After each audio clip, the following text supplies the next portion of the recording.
Okay बच्चों, तो अभी हमने आयोनिक बॉन्ड के बारे में देखा एंड हमने देखा कि जब आयोनिक बॉन्ड बन रहा था तो आपका जो सोडियम है वो पॉजिटिव चार्ज एक्वायर कर रहा था, सिमिलरली आपका जो क्लोरीन है वो नेगेटिव चार्ज एक्वायर कर रहा था। बच्चों ऐसा क्यों हो रहा है? क्योंकि इसमें न्यूट्रलिटी ब्रेक हो रही होगी इलेक्ट्रॉन्स और प्रोटॉन्स के बीच में।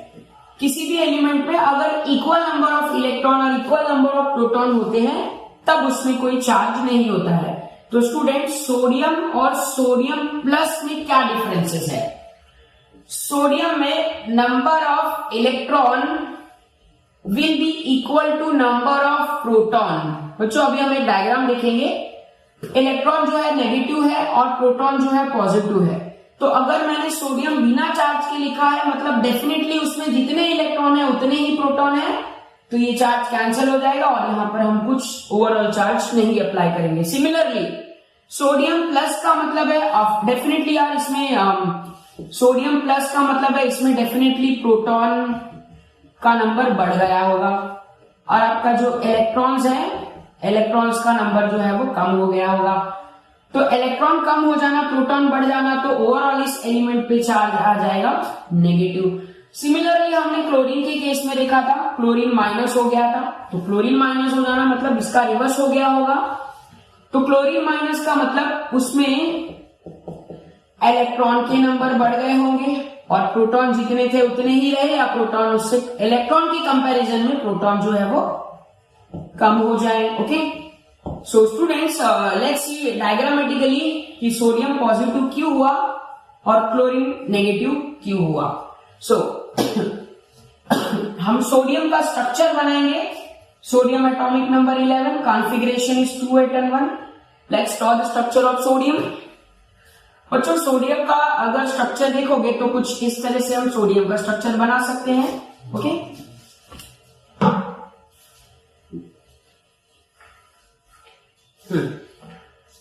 तो सोडियम का स्ट्रक्चर हम कुछ इस तरह से ड्रॉ कर सकते हैं। First we have 2 electrons. Electrons को हमने ये डॉट सपोज रिप्रेजेंट किया है। Second we have 8 electrons. 8 electrons I can write like this: 1 2 3 4 5 6 7 and 8, and valence shell contain 1 electron. Okay, you can consider this is the structure of sodium. Electron को हम यहां denote करते हैं। बच्चों ये sodium है, बिना किसी चार्ज वाला सोडियम है, मतलब जितने सराउंडिंग में इलेक्ट्रॉन है उतने ही न्यूक्लियस में प्रोटॉन्स है। प्रोटॉन्स ये सेंटर पर होते हैं, सेंटर को न्यूक्लियस कहते हैं, sodium. And I consider one more example like chlorine भी था इसके साथ। क्लोरीन का एटॉमिक नंबर 17, कॉन्फ़िगरेशन बनता था 2 8 and 7। सो क्लोरीन का भी स्ट्रक्चर इसी तरह से बना लेते हैं। एक न्यूक्लियस है, first shell contain 2 electrons, first shell contain 2 electrons, second shell contain 8 electrons. So let's draw 8 electrons here. 8 electron second shell में है, 1 2 3 4 5 6 7 and 8, and we have 7 electron in valence shell. So 7 electron valence shell में हम draw करेंगे। So it can be like 1 2 3 4 5 6 और suppose 7। Okay, तो ये chlorine है।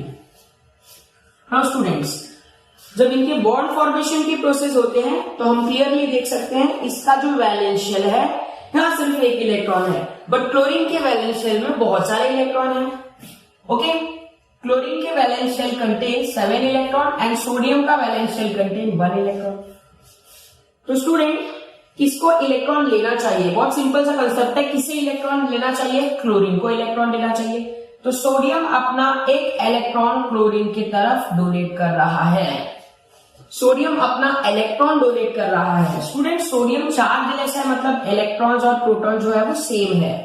Sodium ने अपना एक इलेक्ट्रॉन क्लोरीन को डोनेट कर दिया, तो सोडियम के इलेक्ट्रॉन जो है वो कम हो गए। ओके, और प्रोटॉन ऑटोमेटिकली बढ़ जाएंगे। जब इलेक्ट्रॉन कम होंगे तो प्रोटॉन न्यूट्रलिटी के हिसाब से प्रोटॉन इंक्रीज हो जाएंगे। तो इस कंडीशन में आपको सोडियम को पॉजिटिव चार्ज देना पड़ेगा। सोडियम के इलेक्ट्रॉन्स कम हो गए, नथिंग बट माइनस कम हो गया सोडियम का। तो स्टूडेंट्स सोडियम का माइनस कम हो गया, मतलब हम कुछ इस तरह से सोडियम का स्ट्रक्चर बना सकते हैं। अब we can draw here 2 electrons and one more shell will contain 8 electrons. Okay, so here I can write 1 2 3 4 5 6 7 and 8 electrons. So overall इसका चार्ज होगा एलिमेंट का, overall charge is going to become for this particular element plus. Okay, ये sodium element हो गया with positive charge. Next, अब similarly chlorine के पास number of electron extra आ गए। क्लोरीन के पास इलेक्ट्रॉन बढ़ गया, प्रोटॉन कम हो जाएगा। तो इलेक्ट्रॉन बढ़ गया मतलब क्लोरीन को डेफिनेटली माइनस चार्ज हमें देना पड़ेगा। तो first shell contain we have 2 electrons here. Chlorine का स्ट्रक्चर कुछ इस तरह से बनेगा, 2 इलेक्ट्रॉन।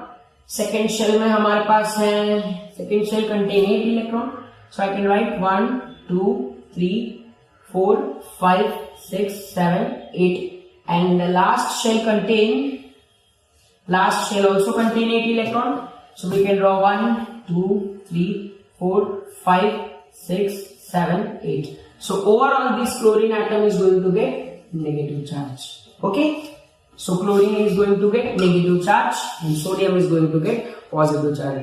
Hopefully अब आपको समझा होगा सोडियम को पॉजिटिव क्यों क्रिएट हुआ है and by chlorine generated negative. ये सर समझ में आया हमें कि जब सोडियम अपना इलेक्ट्रॉन दे देता है तो सोडियम का प्रोटॉन बढ़ जाता है, जो प्रोटॉन पॉजिटिव चार्ज है, इसके लिए सोडियम को हम प्लस लिखते हैं। एग्जैक्टली। एंड क्लोरीन में एक इलेक्ट्रॉन आने की वजह से क्लोरीन का प्रोटॉन का नंबर कम हो गया और इलेक्ट्रॉन का नंबर बढ़ गया। That's why we write chlorine as a negative. You can also think like that, neutrality disturbed means number of electron and number of proton. When these two numbers are equal, in that condition that element doesn't acquire any charge. When these numbers will disturb, when these neutrality disturb, इसमें से कोई बढ़ गया कोई कम हो गया तभी charge मिलेगा, या तो प्लस मिलेगा या तो माइनस। सर समझ में आया, बहुत अच्छी तरह से आपने समझाया सर, थैंक यू।